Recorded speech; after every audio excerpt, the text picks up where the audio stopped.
വെസ്റ്റ്വേൾഡ് series എന്താണെന്നും അതിൻ്റെ basic concept എന്താണെന്നും ഒക്കെ നമ്മൾ സീസൺ 1 റിവ്യൂ വീഡിയോയിൽ പറഞ്ഞിരുന്നു. അപ്പോൾ കാണാത്തവർക്കായിട്ട് അതിൻ്റെ ലിങ്ക് ഞാൻ എൻ്റെ ഡിസ്ക്രിപ്ഷൻ ബോക്സിൽ കൊടുത്തിട്ടുണ്ട്. അപ്പോൾ ഇന്നത്തെ വീഡിയോ എന്ന് പറയുന്നത് Westworld season 2 chronological time line break down ആണ്. So without waiting much, let's get to the video.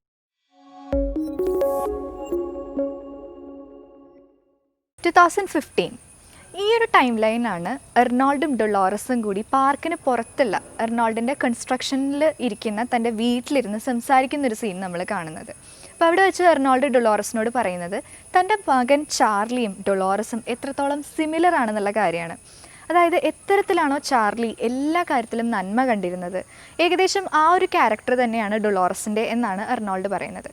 അപ്പോൾ ഈ വെസ്റ്റ് വേൾഡ് പാർക്കിൽ ഇൻവെസ്റ്റ്മെൻറ്റിനായിട്ട് ഇൻട്രസ്റ്റഡ് ആയിട്ടുള്ള ഡെലോസ് കമ്പനിയുടെ എക്സിക്യൂട്ടീവ്സ് വില്യമും ലോഗനും വേണ്ടി ഒരു ഷോ സെറ്റ് ചെയ്തുകൊണ്ടിരിക്കുകയാണ് എർണോൾഡും ഫോർഡും കൂടി. അപ്പോൾ അത്രയധികം റിയലിസ്റ്റിക് ആയിട്ടുള്ള ഹോസ്റ്റ് ക്രിയേറ്റ് ചെയ്യണം എന്നുള്ളതാണ് എർണോൾഡിൻ്റെയും ഫോർഡിൻ്റെയും ലക്ഷ്യം എന്ന് പറയുന്നത്. 2017 അപ്പോൾ ഈ ഒരു കൊല്ലമൊക്കെ ആയപ്പോഴേക്കും എർണോൾഡും ഫോർഡും കൂടി ഹോസ്റ്റിനെ ക്രിയേറ്റ് ചെയ്തു തുടങ്ങി. അപ്പോൾ ഈ ടൈം ലൈനിൽ തന്നെയാണ് നമ്മൾ സീസൺ 1 കണ്ടിട്ടുള്ള ഡൊളോറസിനെ കോൺഷ്യസ്നെസ്സിലേക്ക് നയിക്കാനുള്ള അർണോൾഡും ഡൊളോറസും തമ്മിലുള്ള കോൺവെർസേഷൻസ് ഒക്കെ നടക്കുന്നത്. സീസൺ 1 നമ്മൾ കണ്ട എസ്കലാൻഡെ നഗരത്തിൽ എർണോൾഡ് സ്റ്റേജ് ചെയ്തിട്ടുള്ള മാസക്കറും ഈ ടൈം ലൈനിൽ തന്നെയാണ് നടക്കുന്നത്. അങ്ങനെ ഫോർഡ് എസ്കലാൻഡെ നഗരം മണ്ണുകൊണ്ട് മൂടുന്നതും നമുക്കറിയാം. പക്ഷേ ഈ മാസക്കർ നടന്നതിന് തൊട്ട് ശേഷമാണ് അക്കിചേത എന്നൊരു ഹോസ്റ്റ് അവിടേക്ക് എത്തുന്നത്. അവിടെ വെച്ച് അക്കിചേതയ്ക്ക് ചാർലിയുടെ ആ മെയ്സ് ടോയ് കിട്ടുന്നു. ഈ മെയ്സ് ടോയ് കിട്ടിയതിന് ശേഷം അക്കിചേത ഈ മെയ്സിൽ വളരെ ഒബ്സസ്ഡ് ആയിട്ട് മാറുന്നുണ്ട്. പക്ഷേ ഈ മെയ്സിൻ്റെ റിയൽ മീനിങ് മനസ്സിലാവുന്നതിന് മുൻപ് തന്നെ അക്കിചേതയെ പാർക്കിലെ ടെക്നീഷ്യൻസ് വേറൊരു ഹോസ്റ്റായിട്ട് റീപ്രോഗ്രാം ചെയ്യുകയാണ്. അങ്ങനെ മാറുന്ന അക്കിചേതയാണ് പിന്നീട് വളരെ ബ്രൂട്ടലായിട്ടുള്ള ഗോസ്റ്റ് നേഷൻ ഗ്യാങ്ങിൻ്റെ ലീഡറായിട്ട് മാറുന്നത്. 2022 ഈ ടൈം ലൈനിലാണ് ഫോർഡ് ബെർണാഡിനെ ക്രിയേറ്റ് ചെയ്തു തുടങ്ങുന്നത്. ഇപ്പോൾ ബെർണാഡ് ലോവ് എന്ന് പറഞ്ഞു കഴിഞ്ഞാൽ എർണോൾഡ് വെബറിൻ്റെ ഒരു ആനഗ്രാം ആണെന്ന് ഞാൻ എൻ്റെ ഫസ്റ്റ് റിവ്യൂ വീഡിയോയിൽ പറഞ്ഞിരുന്നു. ആക്ച്വലി എർണോൾഡ് വെബറിൻ്റെ അതേ ഇമേജിൽ ക്രിയേറ്റ് ചെയ്യപ്പെട്ട ഒരു ഹോസ്റ്റാണ് ബെർണാഡ് ലോവ്. അപ്പോൾ ഇതിനെ ഫോർഡിനെ ഹെൽപ്പ് ചെയ്യുന്നത് ഡൊളോറസ് ആണ്. അതിന് കാരണം ഫോർഡിന് എർണോൾഡിനെ എത്രത്തോളം അറിയാമായിരുന്നു അതിനേക്കാൾ ഒരു പടി കൂടുതൽ ഡൊളോറസിന് എർണോൾഡിനെ അറിയാമായിരുന്നു എന്നുള്ളതാണ്. അപ്പോൾ ഇതിന് വേണ്ടിയിട്ട് ഡൊളോറസും ബെർണാഡ് ലോവും കൂടി എർണോൾഡിൻ്റെ പാർക്കിനുള്ളിലെ, അതായത് ക്രാഡിനുള്ളിലെ ആ ഒരു റെപ്ലിക്ക ഹൗസിലിരുന്ന് സംസാരിക്കുന്ന കോൺവെർസേഷൻ സീൻസൊക്കെ നമ്മൾ കാണുന്നുണ്ട്. ഈ ഒരു ടൈം ലൈനിൽ തന്നെയാണ് വില്യമും ലോഗനും പാർക്കിലേക്ക് വരുന്ന നമ്മൾ സീസൺ 1 കണ്ടിട്ടുള്ള ഇൻസിഡൻസ് നടക്കുന്നത്. അവിടെ വെച്ച് ഡൊളോറസുമായിട്ട് വില്യം ഇഷ്ടത്തിലാവുന്നു. അതിനുശേഷമുള്ള ഇവൻറ്റ്സൊക്കെ ഈ ടൈം ലൈനിലാണ് നടക്കുന്നത്. അങ്ങനെ സ്വീറ്റ് വാട്ടറിലേക്ക് തിരിച്ചെത്തി വില്യം ഡൊളോറസിനെ അന്വേഷിച്ച് അവിടെ എത്തുമ്പോൾ കാണുന്നത് തൻ്റെ മെമ്മറി മുഴുവൻ റീസെറ്റ് ചെയ്ത് റീപ്രോഗ്രാംഡ് ആയിട്ടുള്ള ഡൊളോറസിനെയാണ്. ആ ഒരു പോയിന്റിലാണ് വളരെ സ്വീറ്റ് ഹാർട്ടഡ് ആയിട്ടുള്ള ടിമിഡ് ആയിട്ടുള്ള വില്യം കോൾഡ് ആൻഡ് ബ്രൂട്ടൽ ആയിട്ടുള്ള മെൻ ഇൻ ബ്ലാക്ക് ആയിട്ട് ട്രാൻസ്ഫോം ചെയ്യപ്പെടുന്നത്. സീസൺ 1 നമ്മൾ ലോഗനെ വില്യം ഒരു കുതിരപ്പുറത്തിരുത്തി ഒരു സെക്ലൂഡഡ് ആയിട്ടുള്ള ഒരു ഡെസേർട്ടഡ് ആയിട്ടുള്ള ഒരു സ്ഥലത്തേക്ക് പറഞ്ഞു വിടുന്നത് നമ്മൾ കാണുന്നുണ്ട്. അങ്ങനെ പോകുന്ന ലോഗൻ എത്തപ്പെടുന്നത് വളരെ സെക്ലൂഡഡ് ആയിട്ടുള്ള പാർക്കിലെ ഒരു ഏരിയയിലാണ്. അപ്പോൾ കുറേ നേരമായിട്ട് സണ്ണിന് താഴെ ഇരിക്കുന്നത് കൊണ്ട് തന്നെ ലോഗൻ്റെ മൈൻഡ് ഭയങ്കര ഡിലീരിയസ് ആയിട്ടാണ് ഇരിക്കുന്നത്. എന്തൊക്കെയോ ഇങ്ങനെ ബ്ലാബർ ചെയ്തുകൊണ്ടിരിക്കുന്നുണ്ട്. ഇങ്ങനെ ഇരിക്കുന്ന ലോഗൻ അടുത്തേക്ക് എത്തുന്നത് അക്കിചേതയാണ്. അതായത് ഗോസ്റ്റ് നേഷൻ ഗ്യാങ്ങിൻ്റെ ലീഡറാക്കി റീപ്രോഗ്രാം ചെയ്ത അക്കിചേതയാണ്. അപ്പോൾ ലോഗൻ അക്കിചേതയോട് പറയുന്ന ഒരു സെൻറ്റൻസ് ഉണ്ട്, ദ സ്പാർക്ക് ഇസ് റോങ് എന്ന്. ആ ഒരൊറ്റ സെൻറ്റൻസ് കാരണം അക്കിചേതയുടെ മൈൻഡിൽ തൻ്റെ പാസ്റ്റ് ലൈഫ്സിനെ കുറിച്ചുള്ള മെമ്മറി സ്പാർക്കാവുന്നതാണ് നമ്മൾ കാണുന്നത്. പാസ്റ്റ് ലൈഫ്സിനെ കുറിച്ചുള്ള ഈ ഒരു മെമ്മറി ഇഗ്നൈറ്റഡ് ആയിട്ടുള്ള അക്കിചേത ഇതിനെക്കുറിച്ച് അന്വേഷിക്കാനായിട്ട് പാർക്കിൻ്റെ എഡ്ജ് വരെ ട്രാവൽ ചെയ്ത് പോകുന്നുണ്ട്. അങ്ങനെ പോകുമ്പോഴാണ് വാലി ബിയോണ്ടിൽ വില്യം കൺസ്ട്രക്ട് ചെയ്തുകൊണ്ടിരിക്കുന്ന ആ ഒരു ഫോർജ് അക്കിചേത കാണുന്നത്. ആ ഒരു ഡോറിനെ അക്കിചേത കണ്ടത് മറ്റൊരു വേൾഡിലേക്കുള്ള, മറ്റൊരു ഹെവനിലേക്കുള്ള ഒരു പാരലൽ ഡോറായിട്ടാണ്. അപ്പോൾ അക്കിചേത ഇതിനെക്കുറിച്ച് മനസ്സിലാക്കി തിരിച്ച് വീണ്ടും പാർക്കിലേക്ക് എത്തുന്നു. അപ്പോൾ അവിടെ വെച്ച് ഗോസ്റ്റ് നേഷൻ ഗ്യാങ്ങിൻ്റെ ലീഡറായ അക്കിചേത തൻ്റെ പാസ്റ്റ് ലൈഫിലെ വൈഫായിട്ടുള്ള കൊഹാനയെ മീറ്റ് ചെയ്യുന്നു. അങ്ങനെ കൊഹാനയും കൂട്ടി പാർക്കിൻ്റെ ഈ എഡ്ജിലേക്ക് താൻ കണ്ടുപിടിച്ച ഈ ഫോർജിനടുത്തേക്ക് കൊണ്ടുപോകുന്ന അക്കിചേത അവിടെ ചെല്ലുമ്പോൾ ഈ ഫോർജ് കാണുന്നില്ല. അപ്പോൾ മേ ബി ഇവർക്ക് വഴി തെറ്റിയതായിരിക്കാം. കാരണം പാർക്ക് വളരെ വാസ്റ്റ് ആയിട്ടുള്ളൊരു ഏരിയയാണ്. അഥവാ ഈ പാർക്കിൻ്റെ ഒഫീഷ്യൽസ് ഫോർജിനെ ഹൈഡ് ചെയ്തതായിരിക്കാം. അതെന്താണെന്ന് എനിക്കിപ്പോഴും ക്ലിയർ ആയിട്ടില്ല. ഇനി നെക്സ്റ്റ് പോയിന്റ് എന്ന് പറയുന്നത് അവിടെ നിന്നും കൊഹാനയെ, അക്കിചേതയുടെ അടുത്ത് നിന്നും കൊഹാനയെ പാർക്കിൻ്റെ ഒഫീഷ്യൽസ് റിട്രീവ് ചെയ്ത് കൊണ്ടുപോകുന്നുണ്ട്. അപ്പോൾ കൊഹാനയെ അക്കിചേതയ്ക്ക് നഷ്ടപ്പെട്ട് കഴിഞ്ഞു. ഇതിൽ വിഷമിച്ച് അക്കിചേത പാർക്ക് മുഴുവൻ വർഷങ്ങളോളം തൻ്റെ ഭാര്യയായ കൊഹാനയെ അന്വേഷിച്ച് നടക്കുന്നതാണ് പിന്നീട് നമ്മൾ കാണുന്നത്. ഇതിനിടയിൽ താൻ ഒരിക്കലും മരിച്ചു പോകരുത്, മരിച്ചു പോയാൽ തനിക്ക് തൻ്റെ ഭാര്യയെക്കുറിച്ചും തൻ്റെ ലൈഫിനെക്കുറിച്ചും ഈ വെസ്റ്റ് വേൾഡ് പാർക്കിൻ്റെ സീക്രട്ടിനെ കുറിച്ചുമുള്ള മെമ്മറി നഷ്ടപ്പെട്ടു പോകുമെന്ന് ഭയന്നുകൊണ്ട് അക്കിചേത താൻ മരണത്തിന് കീഴടങ്ങാതെ പോരാടിക്കൊണ്ടിരിക്കുകയായിരുന്നു ഇത്രയും വർഷം. പക്ഷേ കൊഹാനിയെ ഒരിക്കലും കണ്ടുപിടിക്കാൻ സാധിക്കുന്നില്ല അക്കിചേതയ്ക്ക്. അങ്ങനെ അക്കിചേതയ്ക്ക് മനസ്സിലാവുന്നു തൻ്റെ മരണത്തിനപ്പുറത്തുള്ള വേൾഡിൽ മാത്രമേ തനിക്ക് തൻ്റെ ഭാര്യയായിട്ടുള്ള കൊഹാനിയെ ഇനി കാണാൻ സാധിക്കൂ എന്നുള്ളത്. അങ്ങനെ അക്കിചേത മരണത്തിനെ എംബ്രേസ് ചെയ്യുന്നതാണ് നമ്മൾ കാണുന്നത്. ഈ ഒരു പോയിന്റിൽ തന്നെയാണ് വില്യം തൻ്റെ ഫാദർ ഇൻ ലോ ആവാൻ പോകുന്ന ഡെലോസിനെയും കൂട്ടി വെസ്റ്റ് വേൾഡ് പാർക്കിലേക്ക് തിരിച്ചു വരുന്നത്. അവിടെ വെച്ച് ഡെലോസിനെ എന്തുകൊണ്ട് വെസ്റ്റ് വേൾഡിൽ ഇൻവെസ്റ്റ് ചെയ്യണമെന്ന കാര്യത്തെക്കുറിച്ച് വില്യം പറഞ്ഞ് മനസ്സിലാക്കുന്നുണ്ട്. വെസ്റ്റ് വേൾഡ് പാർക്കിൻ്റെ പൊട്ടൻഷ്യൽ എന്ന് പറയുന്നത് അതിനുള്ളിലെ ഡാറ്റയാണ്. അതായത് ഇപ്പോൾ ഈ പാർക്കിന് പേ ചെയ്യുന്നത് എലീറ്റ് ക്ലാസ്സിലുള്ള ഹൈ ക്ലാസ് സൊസൈറ്റി പീപ്പിളാണ്. അവരിവിടെ വരുന്നത് തൻ്റെ സിൻസ് എല്ലാം ഒരു ജസ്റ്റിഫിക്കേഷനും ഇല്ലാതെ നടത്തിയെടുക്കാമെന്നുള്ളൊരു ലക്ഷ്യത്തോടെയാണ്. അതുകൊണ്ട് തന്നെ പാർക്കിനുള്ളിൽ നമുക്ക് എല്ലാ ക്യാരക്ടേഴ്സിൻ്റെയും റിയൽ പേഴ്സണാലിറ്റി എന്താണെന്ന് മനസ്സിലാക്കാൻ സാധിക്കും. അതുകൊണ്ട് തന്നെ അവരുടെ അതേ ഇമേജിലുള്ള ഒരു ഹോസ്റ്റിനെ റീക്രിയേറ്റ് ചെയ്യാനും നമുക്ക് സാധിക്കും. അപ്പോൾ ഈ ഒരു മെത്തേഡ് ഉപയോഗിച്ചുകൊണ്ട് ഇത്തരം എലീറ്റ് പീപ്പിളിന് നമുക്കൊരു ഇമ്മോർട്ടൽ ലൈഫ് കൊടുക്കാനുള്ള ഒരു വഴിയാണ് വെസ്റ്റ് വേൾഡ് പാർക്ക് എന്ന് വില്യം ഡെലോസിന് പറഞ്ഞ് മനസ്സിലാക്കി കൊടുക്കുന്നുണ്ട്.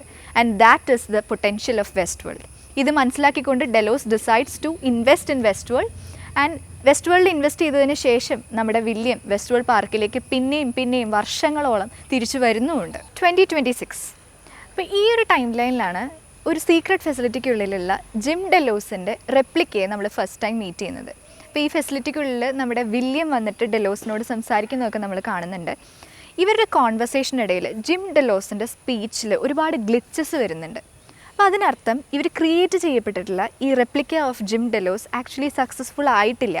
ഒരുപാട് കോഗ്നിഷൻ ഡെവലപ്മെൻറ്റ് ഇനിയും വരുത്താനുണ്ട് എന്നുള്ള കാര്യമാണ്. അപ്പോൾ വില്യം ഈ ഒരു മീറ്റിംഗ് നടത്തുന്നത് എനിക്ക് തോന്നുന്നത് ജിം ഡെലോസ് ജീവിച്ചിരിക്കുമ്പോഴാണ്. ഞാനിങ്ങനെ അസ്യൂം ചെയ്യാൻ കാരണം നമ്മുടെ ജിം ഡെലോസിൻ്റെ റിട്ടയർമെൻറ്റ് പാർട്ടിയുടെ സമയത്ത് കാണുന്ന വില്യം കുറച്ചും കൂടി ഓൾഡറാണ്, with greyish hair and facial hairs and all. പക്ഷേ ഈ ഒരു മീറ്റിങ്ങിൽ നമ്മൾ കാണുന്ന വില്യം കുറച്ചും കൂടി യങ്ങറാണ്. സോ ഡെഫിനറ്റ്ലി ജിം ഡെലോസ് ജീവിച്ചിരിക്കുന്ന സമയത്താണ് ഈ ഒരു ഇൻസിഡൻറ്റ് നടക്കുന്നത്. അങ്ങനെയാണെന്നുണ്ടെങ്കിൽ 2 പോസിബിലിറ്റീസാണുള്ളത്. ഡെലോസ് ഇൻസ്ട്രക്റ്റ് ചെയ്തത് കൊണ്ടാണ് ഡെലോസിൻ്റെ തന്നെ ഈ ഒരു റെപ്ലിക്കേനെ ക്രിയേറ്റ് ചെയ്തിട്ടുള്ളത്. അതായത് ഒരു ഇമ്മോർട്ടൽ ലൈഫ് ആഗ്രഹിച്ചുകൊണ്ട് ജിം ഡെലോസിൻ്റെ ഒരു ഇൻസ്ട്രക്ഷൻ ആയിരിക്കാം ഇത്. അഥവാ ജിം ഡെലോസ് അറിയാതെ ഒരു സൈഡിലൂടെ വില്യം ഫോളോ ചെയ്തുകൊണ്ടിരിക്കുന്ന ഒരു പ്രോജക്റ്റുമായിരിക്കാം ഇത്. 2 പോസിബിലിറ്റീസ് അതെ. 2032. അപ്പോൾ ഈ പോയിന്റിലാണ് നമ്മുടെ വില്യം ഡൊളോറസിനെ ഈ വെസ്റ്റ് വേൾഡ് പാർക്കിൻ്റെ ഹെഡ് ക്വാർട്ടേഴ്സിൽ വെച്ച് മീറ്റ് ചെയ്യുന്നത്. അപ്പോൾ അവിടെ വെച്ച് വില്യം ഡൊളോറസിനോട് പറയുന്നുണ്ട്, I can't believe how I have fallen in love with U എന്ന്. കാരണം ഡൊളോറസ് തൻ്റെ മെമ്മറിയൊക്കെ മറന്നുപോയി എന്നുള്ള കാര്യത്തിൽ വില്യം വളരെ ഡിപ്രസ്ഡ് ആയിരുന്നു. അതുപോലെ തന്നെ വില്യം പറയുന്നുണ്ട്, ഞാൻ എന്നെ തന്നെയാണ് നിന്നിൽ കണ്ടിരുന്നത്. So I was actually understanding myself, I was not being in love with you എന്നുള്ള കാര്യം. ഇനി ഇതൊക്കെ പറഞ്ഞ് ഡൊളോറസിനെ ഇൻസൾട്ട് ചെയ്തതിന് ശേഷം ഡൊളോറസിന് ഇതൊന്നും മനസ്സിലാവുന്നില്ല, കാരണം ഡൊളോറസിൻ്റെ മെമ്മറി വൈപ്ഡ് ഔട്ട് ആണ്. അങ്ങനെ ഇതൊക്കെ പറഞ്ഞതിന് ശേഷം തൻ്റെ പെറ്റ് പ്രോജക്റ്റ് ആയിട്ടുള്ള ഈ വാലി ബിയോണ്ടിലെ ഫോർജ് കൺസ്ട്രക്ഷനെ കുറിച്ചുള്ള ഡീറ്റെയിൽസ്, ഒരു മാപ്പൊക്കെ ഡൊളോറസിന് വില്യം കാണിച്ചു കൊടുക്കുന്നുണ്ട്. ഈ ഒരു ഇൻസിഡൻ്റാണ് ഡൊളോറസ് പിന്നെ ഈ സീസണിൽ തന്നെ ഒരു ലേറ്റസ്റ്റ് സ്റ്റേജിൽ ടെഡിയോട് പറയുന്നത്, I had a friend who was foolish enough to show me what was beyond this valley എന്നുള്ള കാര്യം. ഈ പോയിന്റിൽ തന്നെയാണ് നമ്മുടെ അക്കിചേത പാർക്കിലേക്ക് തിരിച്ചെത്തുന്നത്. അപ്പം ഞാൻ നേരത്തെ പറഞ്ഞിരുന്നു, താൻ മരിച്ചു കഴിഞ്ഞാൽ മാത്രമേ തൻ്റെ വൈഫിനെ ഇനി കാണാൻ പറ്റൂ എന്ന് അക്കിചേത റിയലൈസ് ചെയ്തു എന്നുള്ളത്. അപ്പോൾ ഈ പോയിന്റിൽ വെച്ചിട്ടാണ് അക്കിചേത ഒരു ഗസ്റ്റിൻ്റെ കൈകൊണ്ട് ഗൺ ഷോട്ട് എംപ്രേസ് ചെയ്ത് മരിച്ച് തിരിച്ച് പാർക്കിലേക്ക് എത്തുന്നത്. അവിടെ വെച്ച് ബിഹേവിയറിൻ്റെ ഹെഡിന് മനസ്സിലാവുകയാണ് 10 വർഷമായിട്ട് അക്കിചേത ഇതുവരെ മരിച്ചിട്ടുമില്ല, അപ്ഡേറ്റ് ചെയ്യപ്പെട്ടിട്ടുമില്ല. അപ്പോൾ ഈ ഒരു കാര്യത്തിൽ ടെക്നീഷ്യൻസ് വളരെ സർപ്രൈസ്ഡ് ആയിട്ട് ഇരിക്കുന്നത് നമ്മൾ കാണുന്നുണ്ട്. അങ്ങനെ ടെക്നീഷ്യൻസ് അക്കിചേതനെ അപ്ഡേറ്റ് ചെയ്യാനായിട്ട് അവിടെ ഇരുത്തിയിട്ട് പോകുന്നു. അപ്പോൾ ഈ ഒരു സമയത്താണ് അക്കിചേത മീസ ഹബിൽ തൻ്റെ വൈഫിനെ അന്വേഷിച്ചിറങ്ങുന്നത്. അങ്ങനെ അക്കിചേത എത്തിച്ചേരുന്നത് കോൾഡ് സ്റ്റോറേജിൽ. അവിടെ വെച്ച് അക്കിചേത തൻ്റെ വൈഫിനെ കാണുന്നുണ്ട്. ആ ഒരു പോയിന്റിൽ അക്കിചേതയ്ക്ക് താൻ എന്താണെന്നും തൻ്റെ കൂടെയുള്ള ഹോസ് എന്താണെന്നും ഈ ഒരു വെസ്റ്റ് വേൾഡ് പാർക്കിൻ്റെ ബേസിക് കോൺസെപ്റ്റ് എന്താണെന്നും എല്ലാം മനസ്സിലാവുന്നുണ്ട്. അപ്പോൾ ഇതൊക്കെ മനസ്സിലാക്കിയതിന് ശേഷം തിരിച്ച് പാർക്കിലേക്ക് എത്തുന്ന അക്കിചേത ചെയ്യുന്നത് ഈ കാര്യമെല്ലാം തൻ്റെ കൂടെയുള്ളവരിലേക്കും തൻ്റെ ഗോസ്റ്റ് നേഷൻ ഗ്യാങ്ങിലെ ഫ്രണ്ട്സിലേക്കും പരത്തുക എന്നുള്ള കാര്യമാണ്. അപ്പോൾ ഇത് വളരെ സീക്രട്ടായിട്ട് തന്നെ ചെയ്യണം എന്നുള്ളൊരു കാര്യം അക്കിചേതയ്ക്ക് വളരെ നിർബന്ധം ഉണ്ടായിരുന്നു. കാരണം അക്കിച്ചേതയ്ക്ക് അറിയാം ഈ ഒരു പർപ്പസ് പാർക്കിലെ ആരെങ്കിലും അറിയുകയാണെങ്കിൽ ഡെഫിനറ്റായിട്ടും അക്കിച്ചേതയുടെ മെമ്മറി വൈപ്പ് ഔട്ട് ചെയ്യുകയും റീപ്രോഗ്രാം ചെയ്യുകയും ചെയ്യും. അങ്ങനെ വന്നാൽ അക്കിച്ചേതയ്ക്ക് ഒരിക്കലും ഈ ഒരു മെമ്മറീസ് തിരിച്ച് കിട്ടില്ല. ഒരിക്കലും അക്കിച്ചേതയ്ക്ക് തൻ്റെ വൈഫുമായിട്ട് റീജോയിൻ ചെയ്യാൻ സാധിക്കുകയുമില്ല. 2040 ഈ ഒരു പോയിന്റിലാണ് ഓൾഡർ വില്യം നമ്മുടെ ജിം ഡെലോസിൻ്റെ റെപ്ലിക്കയെ മീറ്റ് ചെയ്യാനായിട്ട് വരുന്ന സെക്കൻഡ് മീറ്റിംഗ് നമ്മൾ കാണുന്നത്. ഈ കോൺവെർസേഷൻ നടക്കുന്നത് ജിം ഡെലോസിൻ്റെ മരണത്തിന് ശേഷം ആണ്, അതായത് 7 വർഷങ്ങൾക്ക് ശേഷം. ഈ ഒരു കാര്യം നമുക്ക് മനസ്സിലാവുന്നത് അവർ തമ്മിലുള്ള കോൺവെർസേഷനിൽ നിന്നുമാണ്. 2051 ഈ ഒരു പോയിന്റിലാണ് നമ്മൾ first time Men in Black Jim ഡെലോസിൻ്റെ റെപ്ലിക്കയെ മീറ്റ് ചെയ്യാൻ വരുന്ന സീൻ കാണുന്നത്. ഇപ്പോൾ എല്ലായ്പ്പോഴത്തെയും പോലെ തന്നെ ഇവരുടെ കോൺവെർസേഷൻ റിപ്പീറ്റ് ചെയ്യുന്നുണ്ട്.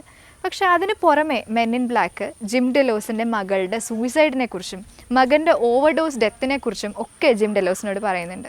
അപ്പോൾ ജിം ഡെലോസിൻ്റെ മെമ്മറിയിൽ ഈ കാര്യങ്ങളൊന്നും ഇല്ല എന്ന് നമുക്കറിയാലോ. അതുകൊണ്ട് തന്നെ അദ്ദേഹത്തിൻ്റെ കോഗ്നിഷൻ ഇത് കാരണം ഡാമേജ്ഡ് ആവുകയും അദ്ദേഹത്തിൻ്റെ സ്പീച്ചും അദ്ദേഹത്തിൻ്റെ ആക്ഷൻസും ഒക്കെ വളരെ വയലൻ്റായിട്ട് മാറുകയും ചെയ്യുന്നു. അപ്പോൾ ഈ ഫെസിലിറ്റി നിന്ന് വിട്ട് മെൻ ഇൻ ബ്ലാക്ക് പുറത്ത് വരുമ്പോൾ അവിടുത്തെ ടെക്നീഷ്യൻ ചോദിക്കുന്നുണ്ട് വാട്ട് ഷുഡ് ഐ ഡു. കാരണം ഇതിനു മുൻപൊക്കെ ഓരോ തവണയും ഈ ഇൻസിഡൻറ്റ് നടക്കുമ്പോൾ ജിം ഡെലോസിനെ റിപ്ലിക്കേറ്റ് ചെയ്യാൻ ഇവർക്ക് സാധിക്കുന്നില്ല. അങ്ങനെ സാധിക്കാതെ വരുന്ന ആ ഓരോ ഫെയിലിയർ എക്സ്പെരിമെൻറ്റിലും ഇവർ ചെയ്യുന്നത് സീക്രട്ട് ഫെസിലിറ്റിയും ജിം ഡെലോസിനെയും ബേൺ ചെയ്ത് കളഞ്ഞ് വീണ്ടും ഒന്നിൽ നിന്ന് തുടങ്ങുക എന്നുള്ളതാണ്. അപ്പോൾ ഈ ഒരു പോയിന്റിൽ താൻ ഇത് ബേൺ ചെയ്ത് കളയട്ടെ എന്ന് ടെക്നീഷ്യൻ ചോദിക്കുമ്പോൾ നമ്മുടെ മെൻ ഇൻ ബ്ലാക്ക് പറയുന്നത് വേണ്ട, ലെറ്റ് ഹിം ഡിറ്റീരിയോറേറ്റ്, നമുക്ക് അടുത്ത ഫ്യൂ ഡേയ്സിൽ അദ്ദേഹം എന്താ ചെയ്യുന്നത് എന്ന് സ്റ്റഡി ചെയ്യാം, so that it would help us to create the next replica more accurately എന്ന് പറയുന്നുണ്ട്. ഇനി നെക്സ്റ്റ് ഈ ഒരു ടൈം ലൈനിൽ നടക്കുന്ന ഒരു കാര്യം എന്ന് പറയുന്നത് അക്കിച്ചേതയും ഫോർഡും തമ്മിലുള്ള മീറ്റിംഗ് ആണ്. ഇപ്പോൾ ഫോർഡ് അക്കിച്ചേതയെ ക്രിയേറ്റ് ചെയ്തിട്ടുള്ളത് വളരെ ക്യൂരിയസ് ആയിട്ടുള്ളൊരു ഹോസ്റ്റായിട്ടാണ്. പക്ഷേ ഫോർഡ് അത് അഡ്മിറ്റ് ചെയ്യുന്നുണ്ട് that he was surprised how much developed അക്കിച്ചേത ഹാവ് ബിക്കം എന്ന്. ഈ ഒരു കോൺവെർസേഷൻ്റെ ഇടയിൽ നമ്മുടെ ഫോർഡ് അക്കിച്ചേതയ്ക്ക് ഒരു അഡ്വൈസ് കൊടുക്കുന്നുണ്ട്. ഡെത്ത് ബ്രിങ്ങർ എന്ന് ഫോർഡ് ഡിഫൈൻ ചെയ്യുന്നത് നമ്മുടെ ഡുളോറസിനെയാണ്. ഇപ്പോൾ ഡെത്ത് ബ്രിങ്ങർ വന്ന് തന്നെ കൊല്ലുന്ന സമയത്ത് അക്കിച്ചേതയ്ക്ക് മനസ്സിലാവും എങ്ങനെയാണ് തൻ്റെ കൂടെയുള്ള മറ്റ് ഹോസ്റ്റിനെ റിക്രൂട്ട് ചെയ്ത് പുതിയ വേൾഡിലേക്ക് അവരെ നയിച്ചു കൊണ്ടുപോവേണ്ടത് എന്ന്. ഈ ഒരു അഡ്വൈസ് നമ്മുടെ ഫോർഡ് അക്കിച്ചേതയ്ക്ക് കൊടുക്കുന്ന ആ ഒരു പോയിന്റിൽ നമുക്ക് മനസ്സിലാക്കാം ഓൾറെഡി ഫോർഡ് ഈ ഹോസ്റ്റിൻ്റെ അപ്രൈസൽ പ്ലാന് ഡിവൈസ് ചെയ്ത് കഴിഞ്ഞു എന്നിട്ടുള്ള കാര്യം. ഇതേ ടൈം ലൈനിൽ നടക്കുന്ന മറ്റൊരു കാര്യമാണ് ജൂലിയറ്റിൻ്റെ suicide and the events that follow that. ഈ ജൂലിയറ്റിൻ്റെ സൂയിസൈഡ് ആക്ച്വലി നമ്മുടെ മെൻ ഇൻ ബ്ലാക്ക് ഡെലോസിനെ മീറ്റ് ചെയ്യുന്നതിന് മുൻപുള്ള കാര്യമാണ്. ജൂലിയറ്റിനെ വളരെ ആൽക്കഹോളിക് ആയിട്ടാണ് നമ്മൾ കാണുന്നത്. തൻ്റെ ഹസ്ബൻഡ് ബാക്കിയുള്ളവരുടെ മുമ്പിൽ വളരെ പെർഫെക്റ്റ് ആയിട്ടുള്ളൊരു ഹ്യൂമനാണ്, വളരെ വലിയൊരു ഫിലാന്ത്രോപ്പിസ്റ്റാണ്, ഒരു ഗുഡ് ബിസിനസ് മാനാണ്.